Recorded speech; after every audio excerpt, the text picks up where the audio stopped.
Edison থেকে আমরা বরাবরই চেষ্টা করি যে ইনোভেটিভ প্রোডাক্ট এবং টেকনোলজি রিলেটেড প্রোডাক্ট মার্কেটে লঞ্চ করা। টেলজি চায়নার টপ দুটা কোম্পানির মধ্যে একটা, এবং যাদের নিজস্ব R&D আছে এবং তাদের 11টা ফ্যাক্টরি আছে চায়নাতে।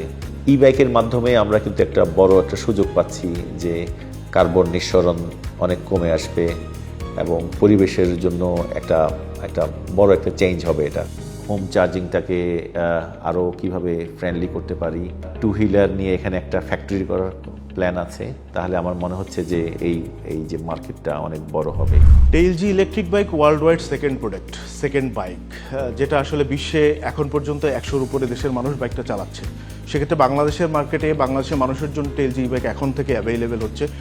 আমাদের বাইকগুলো বুয়েট থেকে অ্যাপ্রুভ, বুয়েট থেকে টেস্ট করা, আমরা কিন্তু বিআরটি অ্যাপ্রুভ। আমাদের বাইকগুলোতে রেজিস্ট্রেশন হবে, রেজিস্ট্রেশন করতে পারবে যাতে কোনো পুলিশের হ্যাসেল না হয়।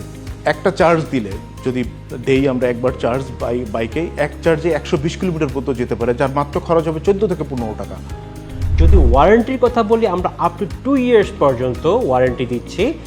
বেসিক্যালি ইলেকট্রিক বাইকের মেজর 3টে কম্পোনেন্ট হচ্ছে: number 1 motor, number 2 controller, number 3 battery. আমরা এখানে ইউজ করছি পোলার ম্যাগনেটিক মোটরস, যা কিনা very much power efficient.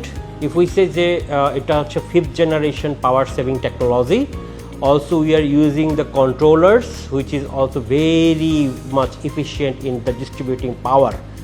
Also the graphene battery যেটা আমরা ইউজ করছি, সেই গ্রাফাইন ব্যাটারি ইটসেলফ মোটরের পাওয়ার জন্য এবং ইন্টেলিজেন্ট মোটর ক্যাপাসিটির জন্য ব্যাটারি এফিসিয়েন্সিটা আমরা 93% পর্যন্ত নিয়ে আসতে পেরেছি।